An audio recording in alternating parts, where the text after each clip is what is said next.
திருச்சிற்றம்பலம். மாணிக்கவாசக சுவாமிகள் அருளி செய்த திருவெம்பாவையின் 6வது பாடலையும், ஆண்டாள் நாச்சியார் அருளி செய்த திருப்பாவையின் 6வது பாடலையும் இன்று சிந்தனைக்கு எடுத்துக்கொள்கின்றேன். இனிய மெய்யன்பர்களே, திருவெம்பாவையின் 6வது பாடல். மானேனி நென்னலை நானே வந்து, அருமையாக பாடுகிறார். மானே, மான் போன்ற விழி உடையவளே, நீ நென்னலை, நென்னலை என்றால் நேற்றைய பொழுதின் அர்த்தம். இந்த தூங்கிட்டு இருக்கிறவ என்ன சொல்லியிருக்கா, நேற்று நீ யாரும் கவலைப்பட வேண்டாம், ஆளா எழுந்திரிச்சு நானே வந்து உங்களை எழுப்புறேன் என்று சொல்லியிருக்கா. ஒரு வாய்ஸ் அவடெல்லாம் சொல்லியிருக்கிறா. பக்தி தான், இருந்தாலும் தூக்கம். மானே நீ நென்னலை, நென்னலை என்றால் நேற்றைய பொழுதில், நானே வந்து உங்களை எழுப்புவன் என்றாலும் நானாமே. சொல்ல காப்பாற்றாம தூங்குறியம்மா, நாணம் இல்லாமல் தூங்குறியே. நாணம்னா வெட்கம், வெட்கம் இல்லாமல் தூங்குறியே என்று உரிமையோடு கேட்கிறார்கள். போன திசை பகராய், நீ சொன்ன வார்த்தை எங்க போச்சுன்னே தெரியல என்று சொல்லி கண்டிக்கிறார்கள். இன்னம் புலந்தின்றோ, காலத்தில் இன்னும் விடியற் காலை வரவில்லையாம்மா, இன்னும் விடியல் வரவில்லையா, விடிஞ்சு எவ்வளோ நேரம் ஆகுதும்மா. இன்னம் புலந்தின்றோ. அடுத்தது, பானே நிலனே பிறவே அறிவு அறியான். நாம் யாரை பாடுகிறோம்? சாதாரணமான மனிதரையா? இல்லை, வானுலகத்தில் இருக்கிற தேவர்களாலும் நிலத்தில் இருக்கிற மனிதர்களாலும் இன்னும் பிற உயிர்களாலும் சிந்தித்து பார்த்து இப்படித்தான் இருக்கிறான் என்று எண்ண முடியாத பெருமான். நம் எண்ணத்திற்கு அப்பாற்பட்டவன், மனம் வாக்கு என்ற இரண்டிற்கும் கடந்தவன். அல்ல, மனவாசகம் கடந்தான் என்று சுவாமிக்கு பெயர்.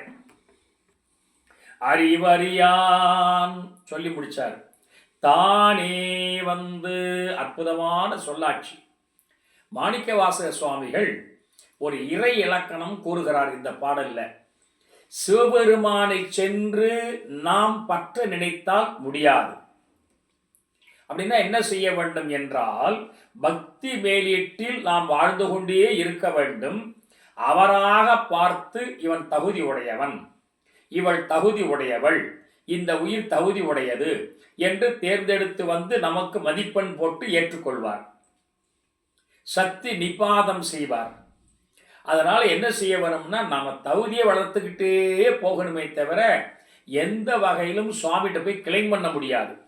இது பில் கிளைம் பண்றது இல்லை. அதுதான் தானே வந்து அவராக வரணும்.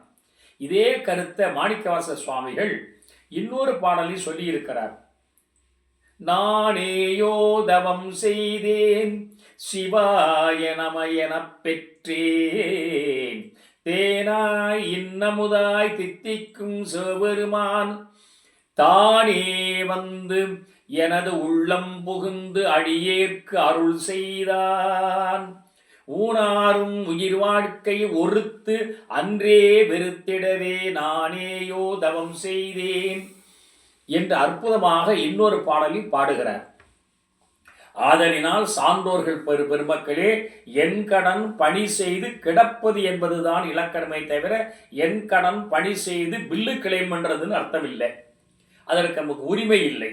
அதனால சொல்லுகிறார், தானே வந்து எம்மை தலையளித்து. இந்த பெண்கள்லாம் சொல்லுகிறார்கள், அவராக வந்து நம்மை எடுத்து காப்பாற்றி ஆட்கொண்டருளும் வான்வார்கடல். அப்படியெல்லாம் தானாக வந்து எழுந்தருளி ஆட்கொண்டு அருளுகின்ற பெருமான் திருவடி கடலை பாடி வந்தோர்க்கும் வாய்த்திரவாய். அப்படி வந்து நின்றுட்டு நாங்கள் பாடிட்டு இருக்கிறோமே, எங்களுக்கு ஒரு வார்த்தை இந்த எழுந்து வந்துட்டேன்னு சொல்லி வாய் திறந்து பேசக்கூடாதம்மா. ஊனே உருகாய், இப்படி செய்கிறமேன்னு இன்னும் தூங்கிட்டு இருக்கமே, நேற்று அந்த பேச்சு பேசணுமேன்னு கொஞ்சமாக உன் உடம்புல ஒரு உருக்கம் வரலையாம்மா? உனக்கே ஊறும். இதெல்லாம் சிந்திச்சு பார்த்தா இந்த நிலையெல்லாம் உனக்கு தாமா தகுதியானது, எங்களுக்கு பொருத்தம் இல்லை. எமக்கும் ஏனேற்கும் எமக்கும் ஏனோர்க்கும் தாம் தம் கோணி பாடேலோர் எம்பாவாய். ஆதலினால கன்னிப்பெண்ணே, நீ உரையை கொண்டிருக்கிற நேற்று பேசின பேச்சு ஒன்று, இன்னைக்கு நடந்துகிறது ஒன்று. இருந்தாலும் உனக்கு நாணம் வரவில்லை. ஆனால் பெருமானுடைய திருவுருளை பெறுவதற்கு நாங்கள் முயற்சி பண்ணிட்டு இருக்கோம், நீ ஏச்சு வாமா என்று இந்த பெண்கள் விடாது அழைக்கின்ற அற்புதமான பக்தி பரவசமான பாட்டு தான் இது.